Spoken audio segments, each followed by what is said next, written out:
And then it goes on to say in Mexico, these folks might have died already, but here in the U.S., they're getting Tamiflu, Relazine quickly, and then again, those are drugs, folks, not vaccines. And when you have ready access to ventilators, it goes on. What this means is that within a couple of weeks, regional hospitals will likely become overwhelmed. Some of the kids with positive cases in Comal County had more than 70 contacts before diagnosis. There are 10 to 25 times more actual cases. This needs to be our headlines, folks. This is so big. Not possible cases, actually, than what is being reported in the media. The way they fudge on reporting is that it takes 3 days to get the confirmation nod from the CDC on a given viral culture. So there's 10 cases for every confirmed case. During the night, we crossed the threshold of the definition of the World Health Organization, phase 6 global pandemic. This has not happened in any of our lifetimes. So far, we are in uncharted territory. He expects President Obama to declare emergency sometime in the next 72 to 96 hours. Stay there, Wayne Madsen. I'm going to get your take on that when we come back. The good old folks at New Silver Solution. And the website is supernaturalsilver.com. Supernaturalsilver.com. This is something that kills bacteria, viruses, you name it, well documented. They've got it down to a super small nano-sized particle. Supernaturalsilver.com. Check them out at Infowars.com. Supernaturalsilver.com. You just heard me read that, and they're announcing the UN is in control of our response. They're declaring emergencies here all over the country. They've got police guarding Tamiflu stockpiles, we confirmed, here in Austin. But they're saying it's no big deal, but acting like it's the end of the world. Meanwhile, regular flus kill 36,000 people on average here in the United States, and there's only been a few deaths. So what do you think of what I just read, and who would stand to gain from releasing a designer flu, whether for fear-mongering or to wipe out a bunch of people? Well, obviously the pharmaceuticals would gain in profit, but also those who want to keep this national security surveillance state going and full bore would also gain in that. I would add to what the documents you received. I received two internal memos from Dr. Besser, who's the acting director of the Centers for Disease Control in Atlanta. Now, it's interesting to point out that Dr. Besser's job before he was made acting director was he was in charge of the counterterrorism unit called COTPER at the CDC. And he's turning, he in his memo to the CDC, he says, we don't know where we're going with this. We're like uncharted territory. But he does say we're in a marathon, not a sprint. That's all this kind of alarmist language. So, yes, why is it that they're trying to downplay this now, but internally they're acting like it's a big deal? I would also say, based on what Joe Biden had to say about not getting in airplanes or on trains, I have a friend, he's a journalist, he's a colleague of mine.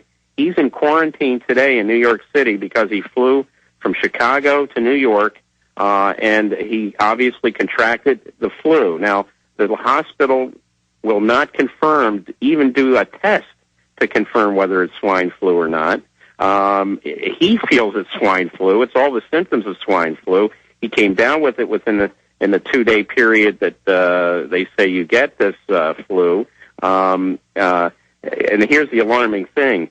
I think there may be different protocols for when a journalist gets this and is put in quarantine because they know they have access to BlackBerries and, iPhones and all this and can actually report on what's going on from within these hospitals. So they did not test this individual for swine flu. He doesn't know. He's in quarantine, which indicates that they probably think he has swine flu. But he was on a plane from O'Hare to New York.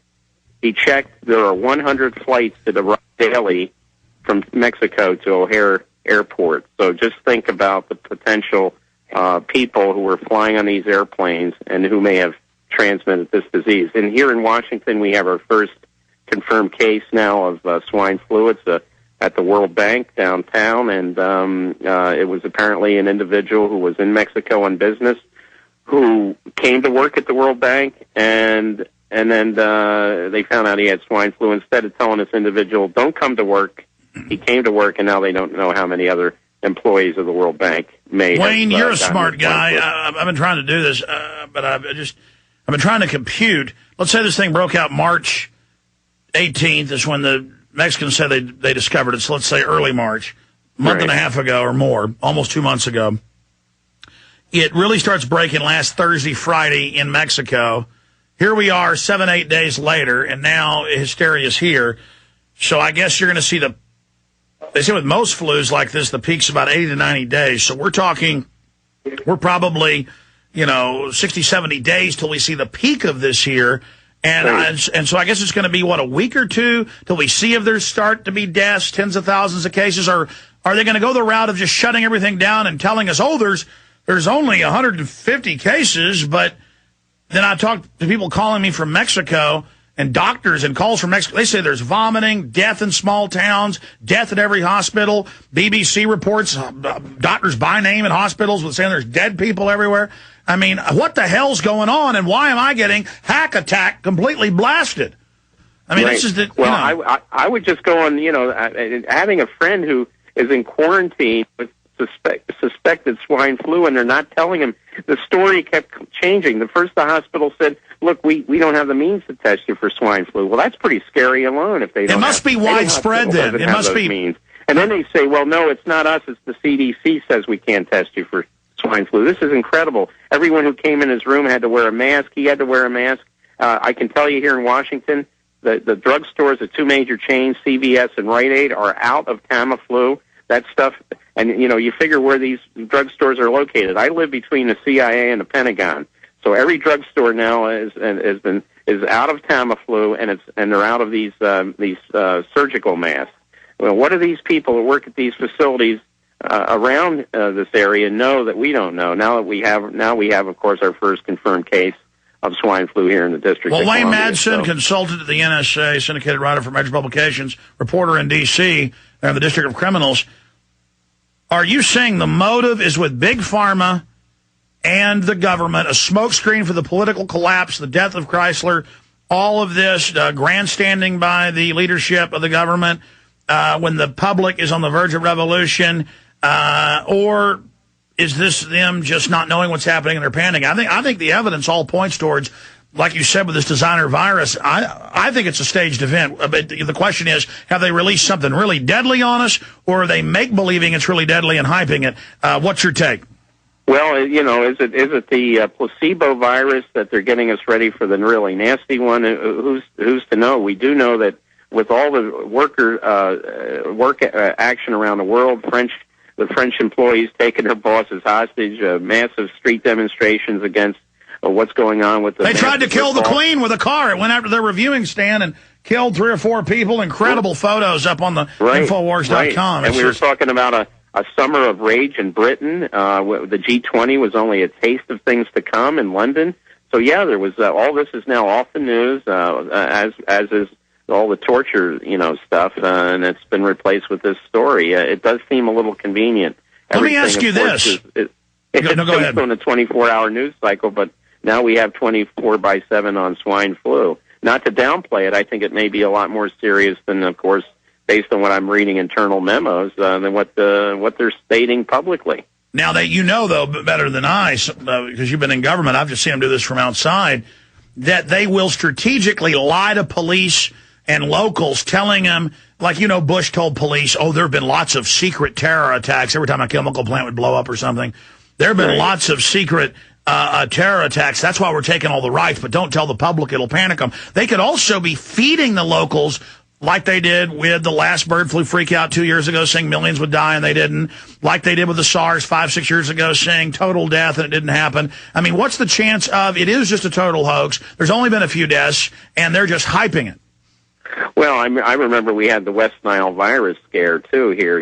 They said anytime you see a dead bird, you report it. So we had all these dead bird sightings all over the Washington area. Of course, some people did get sick, but it did seem like it was a little bit hyped with the West Nile virus. Some of that may be at play here, but again, what Dr. Besser said in these internal CDC memos that were leaked to me was like, we don't know where this is heading, but we all have to be in emergency mode. And this guy's background was handling the counterterrorism part of the equation for the Centers for Disease Control. I mean, he's in a very convenient position now, being somebody who came out of that particular area of counterterrorism. Obviously, part of that whole counterterrorism thing is is to scare the general public.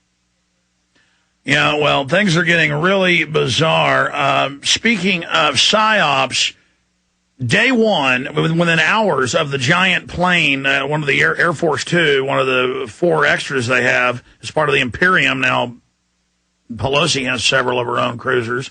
It costs unbelievable. But the point is, it's flying between the buildings, F-16s, and we said, my God, they knew that would terrorize people. Then it comes out they knew for weeks in advance, made a big deal about it staying secret, told the police, and this was a big operation, the FBI, don't tell the public. There were internal fights about it.